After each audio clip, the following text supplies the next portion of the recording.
For me, Assassin's Creed is essentially a long, epic story of a guy in the prison going in a machine called the Animus, and he's going to relive the life of his ancestors. In Assassin's Creed 2, we follow Desmond, who's going to live the life of Ezio Auditore da Firenze. The meaning of Ezio's name, in following with the tradition established by the first Assassin's Creed, is that Ezio means eagle. Eagle or the flying one. Its origins come from Greece. He's a young noble from Florence at the beginning of the game. He's studying to follow in his father's footsteps. His father, as far as we know, is a banker. As a rich boy in Florence, he doesn't really see the hardships of the peasants and other poor people. And it doesn't really affect him either. He's more of a carefree guy. He does what he has to do. He's got lots of money. He's got lots of friends. And in regards to the women, he's very charming. He always says the right thing.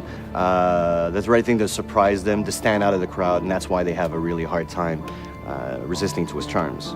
Ezio is a typical Italian nobleman in many ways. He's a fiery, violent, proud personality. He's terribly proud of his family. He deals with noble people and with peasants in a very polite and courteous way, even if he's about to stick a hidden blade in your skull, right? He has a very strange talent that his father is aware of, which is the eagle vision from the first game. Nobody really knows how come he has that, but we sort of find out in the game. At one point, something tragic happens to himself and his family. What happens is that the same people that Ezio considered to be dear family friends actually turn on him.